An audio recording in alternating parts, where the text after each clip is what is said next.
Bayangkan sebuah malam di Kyoto, September 1863. Hujan turun tanpa henti, membasahi atap kayu hitam dan menyapu debu di jalanan sempit yang hampir kosong. Kota ini sudah lama berhenti menjadi tempat yang aman. Di setiap sudutnya ada ketakutan yang tidak pernah benar-benar tidur. Suara langkah kaki kayu geta yang terburu-buru biasanya menandakan seseorang sedang lari dari maut. Namun malam itu, ada sesuatu yang berbeda. Tidak ada aksi pengejaran yang riuh. Tidak ada teriakan perburuan terhadap pemberontak pro-kaisar. Yang ada hanyalah sekelompok pria bersenjata, berjalan perlahan dalam keheningan yang mencekam. Jubah biru muda bermotif gunung salju mereka tampak gelap, hampir hitam, tersiram air hujan. Mereka bukan sedang mencari musuh dari faksi lawan. Mereka tahu persis siapa target mereka. Seseorang yang seharusnya mereka panggil komandan. Dan yang membuat malam itu berbeda dari malam-malam berdarah lainnya di Kyoto, target itu adalah jantung dari organisasi mereka sendiri. Malam itu, Shinsengumi sedang bersiap untuk memotong kepalanya sendiri.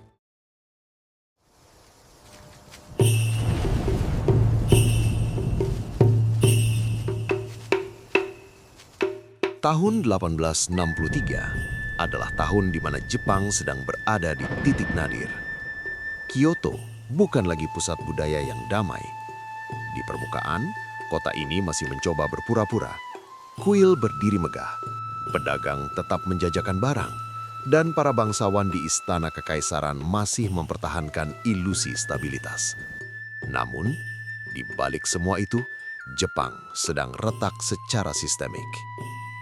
Era ini dikenal sebagai Bakumatsu, akhir dari tirai shogunate.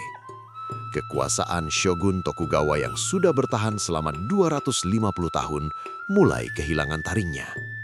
Kapal-kapal hitam asing dari barat mulai mengetuk pintu Jepang dengan meriam. Sementara dari dalam, faksi-faksi samurai radikal mulai meneriakkan restorasi kekuasaan kepada kaisar. Di Kyoto, situasinya jauh lebih buruk.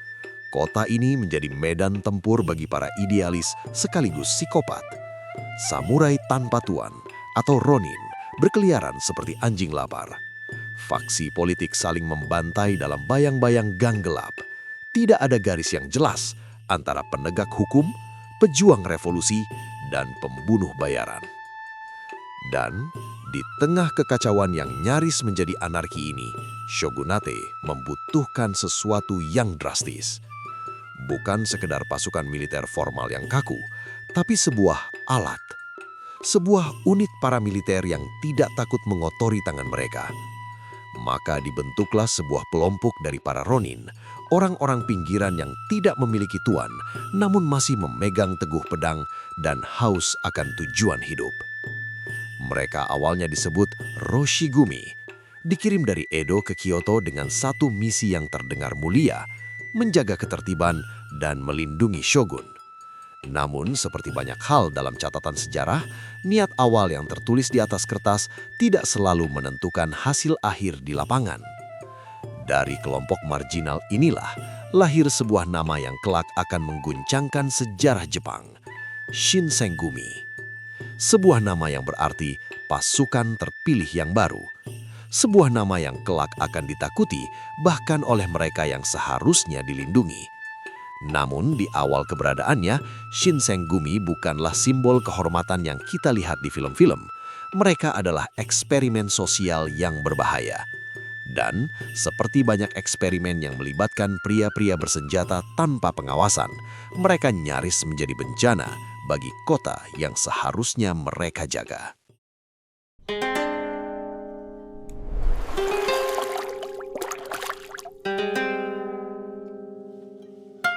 Di dalam struktur awal Shinsengumi, ada satu nama yang langsung mendominasi atmosfer, Serizawa Kamo. Ia bukan orang sembarangan yang hanya bermodal keberanian.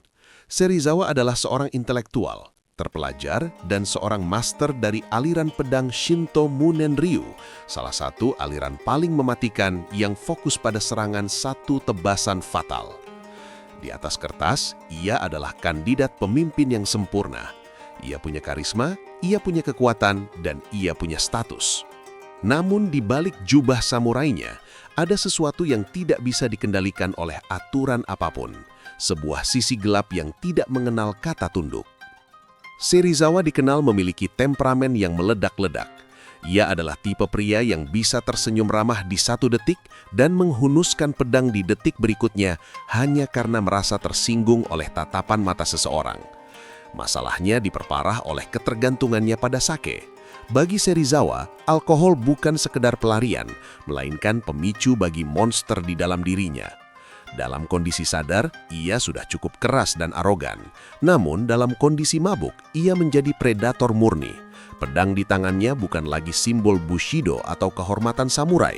Bagi Serizawa, pedang adalah tongkat kekuasaan, alat untuk mendominasi siapapun yang dianggapnya lebih rendah, yang artinya hampir semua orang di Kyoto.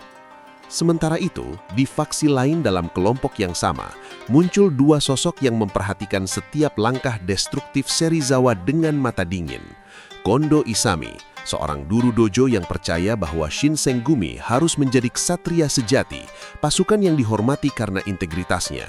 Dan Hijikata Toshizo, sang wakil komandan iblis, seorang disiplinis tanpa ampun yang melihat organisasi sebagai sebuah mesin. Dan mesin, menurut Hijikata, tidak boleh memiliki suku cadang yang bergerak liar. Bagi mereka, Shinsengumi adalah kesempatan terakhir bagi para ronin untuk meraih martabat. Dan mereka menyadari, martabat itu sedang dikencingi oleh pemimpin mereka sendiri. Penduduk lokal di desa Mibu tempat mereka bermarkas mulai berbisik-bisik. Mereka memberi julukan pada kelompok ini, Miburo, serigala dari Mibu. Awalnya itu adalah ejekan, sebuah tanda bahwa orang-orang ini lebih mirip binatang buas daripada penjaga keamanan. Dan selama Serizawa masih memegang kendali, julukan itu terasa sangat akurat. Karena di jalanan Kyoto, Serizawa tidak bertindak seperti pelindung masyarakat. Ia bertindak seperti seorang diktator kecil yang merasa memiliki kota itu.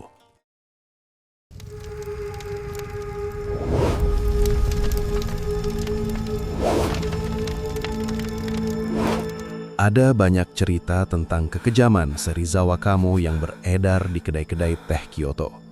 Sebagian mungkin dibumbui oleh ketakutan masyarakat, namun sebagian lainnya tercatat dengan tinta hitam dalam sejarah. Salah satu kisah yang paling mencoreng wajah Shinsengumi terjadi di sebuah toko kain besar bernama Yamatoya. Suatu malam, Serizawa mendatangi toko tersebut. Ia tidak datang untuk membeli kain sutra, melainkan untuk meminta dana operasional dalam jumlah yang sangat besar. Ia menyebutnya sebagai pinjaman untuk kepentingan shogunate. Namun semua orang tahu di masa itu kata pinjaman dari mulut seorang samurai bersenjata adalah eufemisme untuk pemerasan. Pemilik toko Yamatoya menolak, bukan karena ia berani menantang Shinsengumi, tapi karena jumlah yang diminta Serizawa akan membuat usahanya bangkrut seketika. Respon Serizawa? Ia tidak berdebat. Ia justru memerintahkan anak buahnya untuk membawa meriam kecil dan menembakkannya ke arah toko tersebut. Bayangkan, di tengah kota Kyoto yang padat bangunan kayu, seorang penegak hukum meledakkan meriam hanya karena keinginannya tidak dituruti. Toko itu terbakar hebat. Api merembet ke bangunan sekitarnya, menciptakan kepanikan massal. Dan di tengah cahaya api yang melahap harta benda warga, Serizawa dikabarkan hanya berdiri sambil tertawa, menikmati pemandangan itu seolah-olah itu adalah kembang api dalam pesta pribadi. Dampaknya nyata dan instan. Kepercayaan publik hancur total. Shogunate mulai memandang Shinsengumi bukan sebagai solusi, melainkan sebagai masalah baru yang memalukan. Di dalam markas Mibu, atmosfer berubah menjadi sangat tegang. Hijikata Toshizo mulai bergerak dalam diam.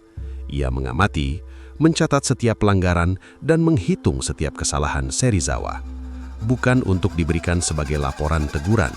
Hijikata tahu teguran tidak akan mempan pada orang seperti Serizawa. Semua catatan itu adalah persiapan untuk sebuah vonis mati. Hijikata menyadari satu realitas pahit.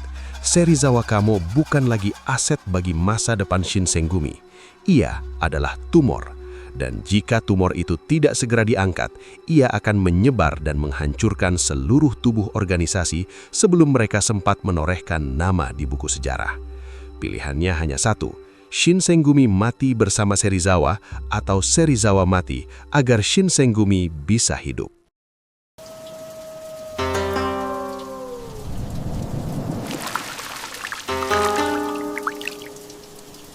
Menghadapi Serizawa Kamo secara terbuka adalah sebuah langkah bunuh diri yang konyol. Ia adalah salah satu pendekar pedang terbaik di masanya. Ia selalu dikelilingi oleh pengikut setia yang sama beringasnya. Jika Kondo dan Hijikata mencoba menangkapnya secara resmi, Kyoto akan menyaksikan perang saudara di tengah kota. Shinsengumi akan pecah, dan pemerintah akan segera membubarkan mereka sebagai kelompok pemberontak. Jadi, mereka memilih jalan yang lebih sunyi, jalan yang tidak menyisakan ruang untuk perdebatan atau pembelaan diri. Mereka memilih pengkhianatan dalam gelap. Rencana disusun dengan kerahasiaan yang sangat ketat. Hanya segelintir orang di faksi Kondo yang dilibatkan. Orang-orang yang sudah mengubur keraguan mereka dan sepakat bahwa darah harus tumpah demi tujuan yang lebih besar. Di antara para eksekutor itu, ada satu nama yang ditunjuk sebagai ujung tombak, Okita Soji. Ia masih sangat muda, mungkin belum genap 20 tahun. Wajahnya terlihat ramah, bahkan sering tersenyum. Namun di balik wajah itu, ia adalah petarung paling berbakat yang pernah dimiliki Shinsengumi. Cepat, presisi, dan yang terpenting, ia adalah orang yang tidak akan ragu saat pedangnya harus menembus daging orang yang ia kenal. Tanggal 18 September 1863, Kyoto sedang diguyur hujan badai.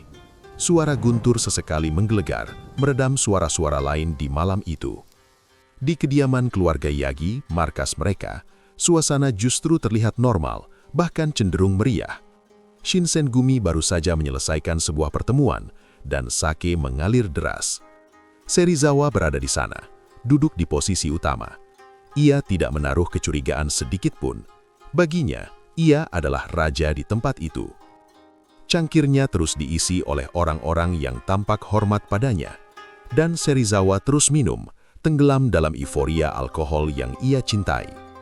Di sekelilingnya, para pria yang telah memutuskan nasibnya duduk dalam diam, memperhatikan setiap tegukan yang diambil sang komandan. Mereka sedang menunggu alkohol itu melumpuhkan saraf-saraf sang ahli pedang.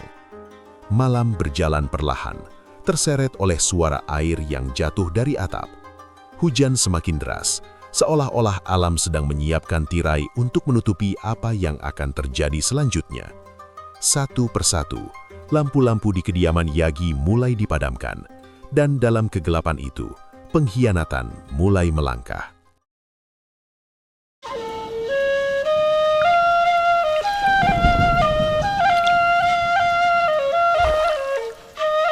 Untuk sesaat, hanya ada suara hujan yang menghantam tanah. Kemudian, pintu geser kamar Serizawa dibuka dengan satu sentakan kasar. Serangan itu terjadi dalam sekejap mata, sebuah ledakan kekerasan di tengah kesunyian malam. Tidak ada peringatan, tidak ada negosiasi atau pembacaan kesalahan. Hanya ada kilatan baja dalam kegelapan dan niat yang sudah bulat untuk membunuh. Okita Soji masuk lebih dulu. Gerakannya seperti hantu. Pedangnya bergerak memotong ruang sempit kamar itu dengan presisi yang mengerikan. Serizawa yang sedang tertidur lelap bersama selirnya tersentak bangun. Insting tempur yang telah diasah selama bertahun-tahun di dojo mencoba bangkit untuk terakhir kalinya. Ia mencoba merangkak, meraih pedang yang ia letakkan di samping bantalnya. Namun, tubuhnya mengkhianatinya. Sake yang tadinya memberinya rasa berkuasa, kini menjadi racun yang memperlambat gerakannya. Ia terhuyung, ia kehilangan keseimbangan. Serangan datang terlalu cepat dari terlalu banyak arah. Ruangan itu berubah menjadi panggung kekacauan yang mengerikan. Kayu penyangga berderak, botol sake pecah berserakan di lantai tatami, dan nafas yang memburu memenuhi udara. Tidak ada duel samurai yang terhormat di sini. Tidak ada pertukaran kata-kata puitis tentang kesetiaan. Ini adalah eksekusi brutal di dalam kamar yang gelap. Serizawa mencoba bertahan dengan tangan kosong, mencoba bergerak menuju ruangan sebelah. Namun para penyerang tidak memberinya ruang bernafas. Setiap kali ia mencoba bangkit, mata pedang lain menghunjam tubuhnya. Dan akhirnya ia jatuh. Suara benturan tubuhnya dengan lantai kayu yang dingin menandai berakhirnya sebuah era. Di dalam kamar yang kini berbau anyir darah dan alkohol, Serizawa Kamo, sang pendiri dan pemimpin Shinsengumi, tewas bukan di medan perang melawan musuh negara. Ia mati di ujung pedang rekan-rekannya sendiri yang sudah muak dengan kegilaannya.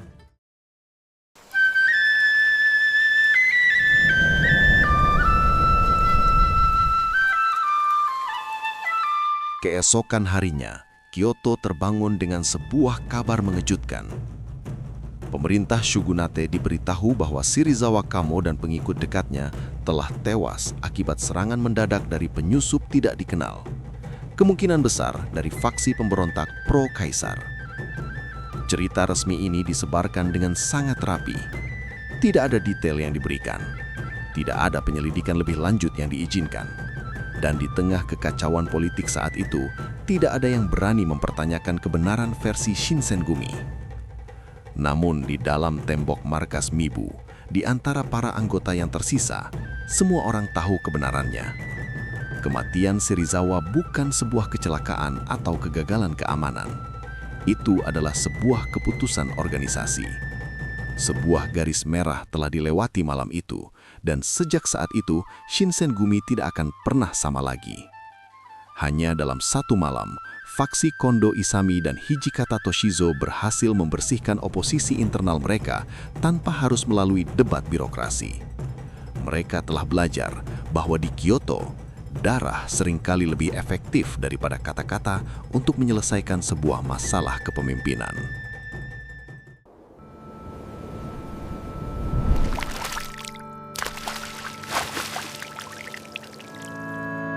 Setelah kematian Serizawa, Shinsengumi bertransformasi secara radikal. Mereka menjadi lebih disiplin, lebih terorganisir, dan jauh lebih efektif. Di bawah komando tunggal Kondo dan aturan besi Hijikata, mereka berkembang menjadi pasukan polisi militer yang benar-benar ditakuti di seluruh Jepang.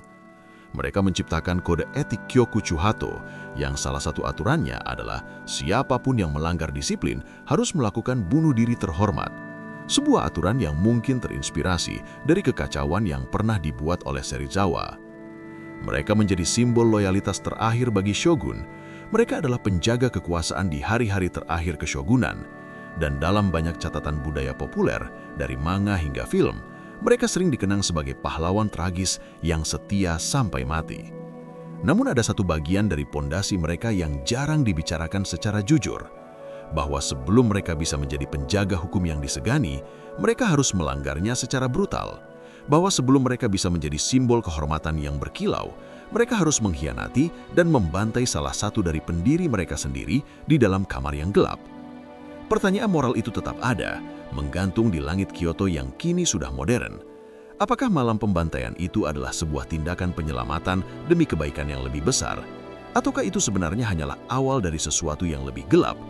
Karena pada akhirnya, sejarah Shinsengumi mengajarkan kita satu hal yang pahit. Mereka tidak benar-benar menghancurkan kekerasan di Kyoto. Mereka hanya mengambil alih kekerasan itu, mengaturnya, dan menyempurnakannya di bawah satu bendera. Dan di suatu malam yang basah oleh hujan di kediaman Yagi, mereka membuktikan bahwa terkadang, untuk membangun sebuah legenda tentang kehormatan, seseorang harus bersedia menjadi algojo bagi saudaranya sendiri. Terima kasih sudah menonton, sampai jumpa di video selanjutnya.